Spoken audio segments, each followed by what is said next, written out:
He did something that horrified everyone. He put on a hood he had prepared in advance. Without hesitation, he pulled out a gun. On the hood it was clearly written, "Do not remove the bag. Call the police." This became his final act of tenderness towards his wife. With his suicide, all the blame was directed towards another victim, who instantaneously turned into an aggressor. She became the enemy of all the townspeople, and she was a brutal and domineering mother. She even wished upon her daughter, "I hope you get raped halfway." This was her last words to her daughter. Unexpectedly, it came true. The disgruntled daughter, who ran away, could never return. And not far from home, beneath the billboard, she tragically was raped and cremated by a thug. The killer's whereabouts is unknown, with the police station having no clues. A mystery under the peaceful small town. Everyone is sympathizing with Mother Hayes' misfortune. But as 7 months have passed, everyone has forgotten this once sensational case. Only that Mother is still immersed in endless sorrow.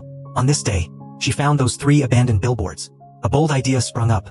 Soon, across the police station, she found the advertiser of the billboards. Tell him to rent the 3 billboards at a high price. The advertiser was very shocked after hearing this.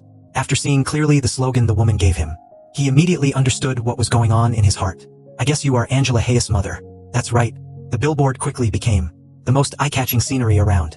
On it are only 3 simple sentences. "Is it better to be strong and dead? Still haven't caught anyone? What's going on, Sheriff Willoughby?" Every sentence carries a question mark. But it puts the local Sheriff Willoughby in the hot spot. She even had a TV station come and interview her. The background was that huge billboard. This left the sheriff speechless. In fact, for the police station, it's not like Hayes said. They made the best effort to find the killer. But the result is not satisfactory. A mother who has lost her daughter. How can the sheriff bear to accuse? He found Hayes and tried to explain to her, despite patiently telling her over and over again. The murderer's DNA found at the scene does not match with anyone who has been arrested. And all the residents of the town have been investigated. But not even a single witness was found. Yet Hayes appears to be quite upset. All the mistakes are due to the police department's inaction. When she mentioned the billboard, she was unreservedly pointing out that she had not done anything wrong. It was the police who were letting the murderer go free. Seeing that this was not getting through, the chief of police played the emotional card. He told Hayes that he had been diagnosed with a terminal illness and only had a few months to live.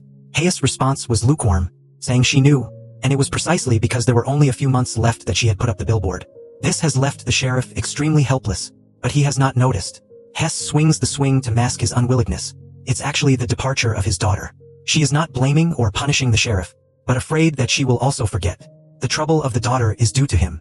Every time he drives past this place, she can reprimand and examine herself again in her heart. Just as her son said, "Every time I come here is a torment to myself." But the residents of the small town don't seem to understand. In their hearts, Sheriff Willoughby is responsible and highly respected. Everyone can express sympathy for the girl's death, but what everyone cannot stand is Hayes actually used these 3 billboards to attack a dying person. The priest representing the public also came to persuade, but a mother who lost her daughter. He has long lost his sanity. Before the priest even had a chance to explain the situation to the chief of police, she scolded the priest vehemently.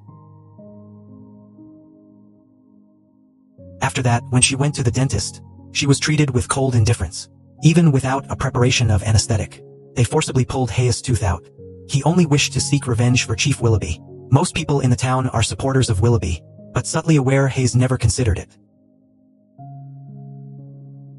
Then why don't you let Bill Willoughby's good friends? Tell him to do his fucking job well, fat man. Hayes was sent to Sheriff Willoughby. The sheriff knew it must be the dentist who spoke rudely, but I still consider that Hayes has been friends for many years. Don't want her to fall into a lawsuit with the dentist. He told Hayes if that's the case, I'm afraid she will never have the ability anymore. Pay the billboard fee. But I just mentioned the billboard. The sheriff suddenly spat out a mouthful of blood.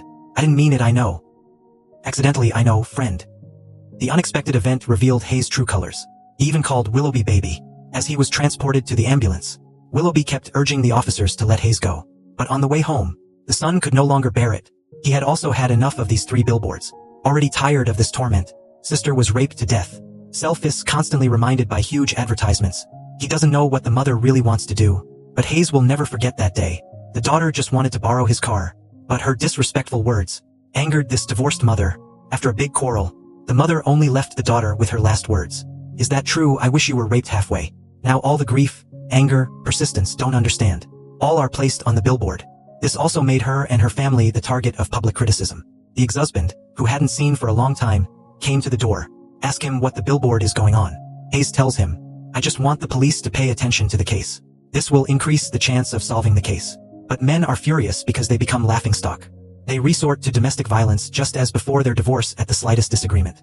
I've noticed a certain smell now. Let go of her. 1 second they were at each other's throats, and the next they quietly packed up their quarrels. It's exactly as it was before, the only difference being, their daughter will forever lie beneath a billboard. That day, Hayes discovered a deer had wandered in. It seemed as if their daughter had returned to comfort her. The stubborn Hayes is unwilling to let go. You can't possibly expect me to believe in reincarnation. You're beautiful, but you're not her. She's been hurt. She can never return. The advertising company suddenly found her too, saying that what she paid earlier was only a security deposit. Now she has to pay another month's rent, or else her advertisement will be taken off. Clearly, he has also taken the side of the sheriff, because he knew Hayes could never come up with this money. While the two were still arguing, his assistant ran over, saying that a delivery man brought a sum of money, specifically naming it as Hayes' advertising fees. It wrote, "This money, for renting Mildred Hayes billboards. Because there isn't just one person here who hates those pig police." On the other side, the sheriff on the sickbed, not wanting to waste the rest of his life in bed, opted to be discharged, spent a whole day playing with his wife and children. In the evening, he reluctantly put the children to bed. After a passionate goodbye kiss with his wife, he arrived alone at the horse, mumbling to himself. He doesn't want his remaining months to be such a painful time for his family, but chose to leave early. The news soon reported the incident. Almost everyone couldn't accept it. They all believed that it was the 3 billboards that drove the sheriff to death. The most unbearable was Officer Dixon, subordinate to the sheriff. Angry he could wait no longer, he came straight to the advertiser with his baton. He needed to release his long-held resentment.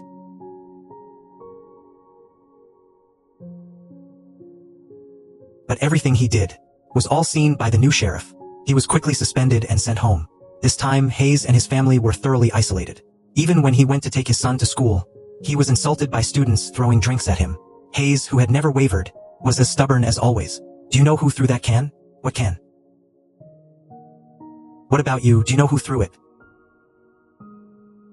Until he got home, Willoughby's wife approached. Although she greatly resents Hayes, she still follows her husband's arrangements. Delivered the letter that Willoughby left for Hayes before his death. Dear Mildred, it's Willoughby and I have died. Firstly, I want to apologize to you for my death, because I have not caught the murderer who killed your daughter. This matter has caused me great pain. The thought that you think I don't care about this hurts me particularly, because I really care about this matter. But there are always some cases. There's no new clue. Then after 5 years, someone in a bar or prison hears other guys bragging about their crimes. And then the whole thing is solved because of the criminal's stupidity. I really hope Angela's case can be like this. Secondly, I must admit, Mildred's billboard is really a good idea. It's like a move in chess. Although these signs have no causal relationship with my death, but I'm sure everyone in town will think they're related. This is why I paid your rent for next month. Consider it a counterattack in your chess game. I think it'll be quite interesting. You still have to fight over the sign for a whole month. Even if I have already been laid underground. The joke is on you, Mildred. Haha, I hope they won't be too hard on you. So I wish you good luck. I wish you good luck in other matters as well. I hope and pray you catch that person. This has left Hayes in a mix of feelings. Is it really my fault? But she never thought about it. To punish a police chief who is so kind. The suppressed anger will spawn greater fury. That night Hayes was on his way home with his son misstatement. Suddenly, he noticed the billboard was on fire. Clearly, someone had lit it on fire. When Hayes saw it, he quickly grabbed the fire extinguisher and rushed forward. With the help of his son, although they put out a billboard's fire, but the remaining 2 had completely started to burn. Yet, Hayes did not show any signs of giving up. He desperately ran towards the billboard. Robbie. Finally she fell in front of the billboard. The only pillar was also burnt to ashes.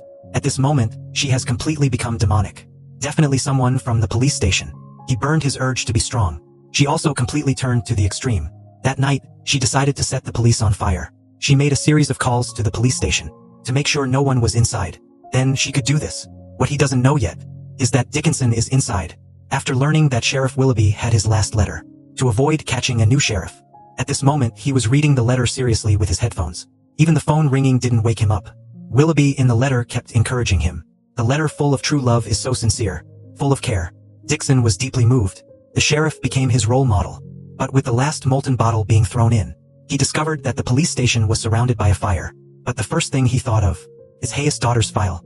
He stuffed the file into his clothes, breaking out from inside with a raging fire. The first thing to do when highlighting the fire is to throw the file out quickly. And this scene happened to be witnessed by Hayes. No matter how he wouldn't think of it, Dixon will sacrifice his life to protect his daughter's file. She was also deeply shocked there. When a person harms others with hatred, and others respond with forgiveness, even love, she cannot help but be moved. In the hospital, after enduring the fiery burns, Dixon's face was completely burnt. Howe and the advertiser moved into a ward. In just an instant, he shed a tear.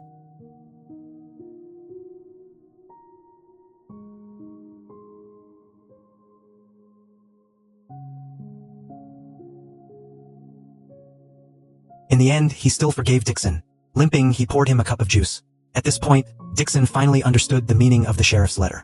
What kind of person do you really want to be? A good person or a bad one? The next day, a worker who installed advertisements suddenly found Hayes. He told her that there was an unused set of spare posters. Without a second thought, Hayes brushed on the poster. This time, everyone changed their mind. She was no longer that pushy Hayes. Instead, she was a mother expressing her thoughts normally. After being discharged, Dixon was alone in a bar drinking. Unexpectedly, he heard about a disturbing incident. A man at a table next to him was bragging to his friends, claiming he raped and burned a young girl. The process was exactly the same as in the Hayes daughter case. This time, the violent-tempered Dixon actually restrained himself. Calmly, he went over to the man. Pretending to be drunk, he started to perform magic. While the man wasn't paying attention, in one quick move, he grabbed the man's face. As expected, he was beaten by the other party. This time, he didn't fight back, because I was holding the man's flesh and blood in my hand. Dixon, who was injured, ran home quickly, locked myself into the bathroom, holding down the hard-won evidence in enduring the severe pain. Apparently, he followed the advice of Sheriff Willoughby. Decide to be a good person. I'm fine, Mom. I'll be fine. Afterward, he found Hayes, and brought this hope to her, although it's unknown if this person is the actual murderer. But in Hayes' view, this represents enormous hope. Hey, Dixon. Thank you. The test results will be out soon. That person is not the murderer. Even at the time of the crime, he is performing a secret mission abroad. The sheriff candidly admits that his commander took all the blame for him. Perhaps the case he's talking about happened overseas. Or maybe he's just bragging. Dixon has no choice but to convey this bad news to Hayes. Hope dashed once again. She slowly begins to break down. But then Dixon tells her, there's definitely a girl just like her daughter, who's gone through the same thing. That person is undoubtedly a criminal. Shall we make him pay together? Under the afterglow, two people pass through a billboard. They seem relieved. To kill or not to kill that person. Whether or not the murderer is found, it doesn't seem to matter anymore. Hate and anger won't make this world better, but love and tolerance can.